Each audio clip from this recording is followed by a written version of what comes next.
Jadi justru yang paling awal adalah peristiwa dahsyat yang disebut dengan ad-dukhan. Ad-dukhan itu apa? Kabut asap. Yang dalam hadis diterangkan oleh Nabi, kabut ini akan menyelimuti seluruh wilayah timur, seluruh wilayah barat. Kalau dalam bahasa Al-Qur'annya, yaghshannas, menutupi semua manusia. Jadi dunia itu gelap gulita 40 hari 40 malam karena tebalnya kabut asap menyelimuti planet kita ini. Dan kalau dalam surat Ad-Dukhan, Allah mengisyaratkan bahwa kabut asap ini datangnya dari mana? Sebab datangnya dari langit. Fartaqib yawma ta'tis sama'u bidukhanin mubin. Tunggulah hari ketika langit mendatangkan kabut yang nyata. Ya.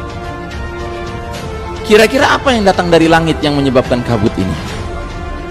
Di ayat 16-nya surat Ad-Dukhan, Allah mengisyaratkan yawma nabatishul batsyatal kubra inna muntaqimun. Pada hari ketika kami menghantam mereka dengan hantaman yang keras, batsyatal kubra, sesungguhnya kami adalah pemberi balasan. Jadi dukhan ini disebabkan sesuatu yang datang dari langit dan dia berupa hantaman yang keras, ya.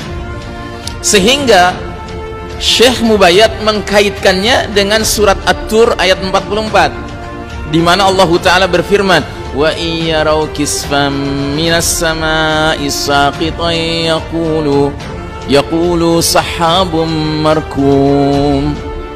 Ketika mereka menyaksikan bongkahan-bongkahan batu berjatuhan dari langit, mereka akan berkata itu adalah awan yang bertindih-tindih.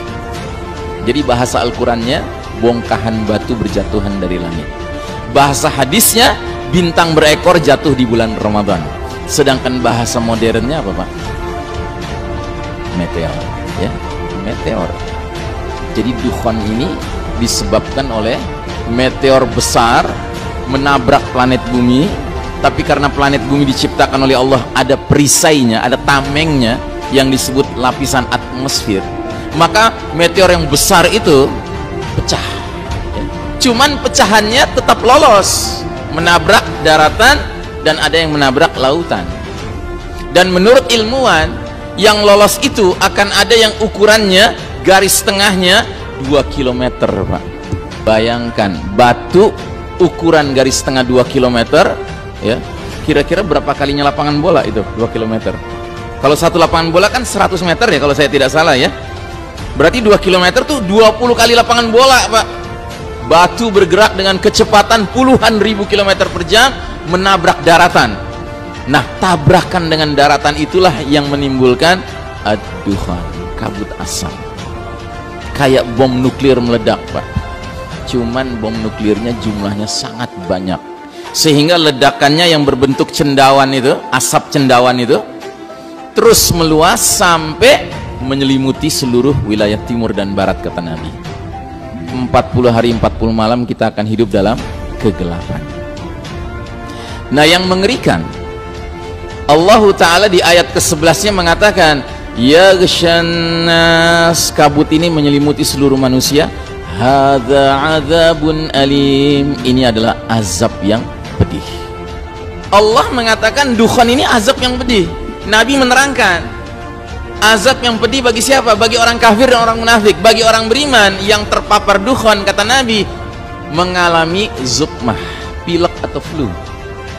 Tapi bagi orang kafir dan munafik yang terpapar dukhan ini, mereka akan membengkak tubuhnya dan akan keluar cairan-cairan dari lubang telinga, lubang hidung, lubang duburnya.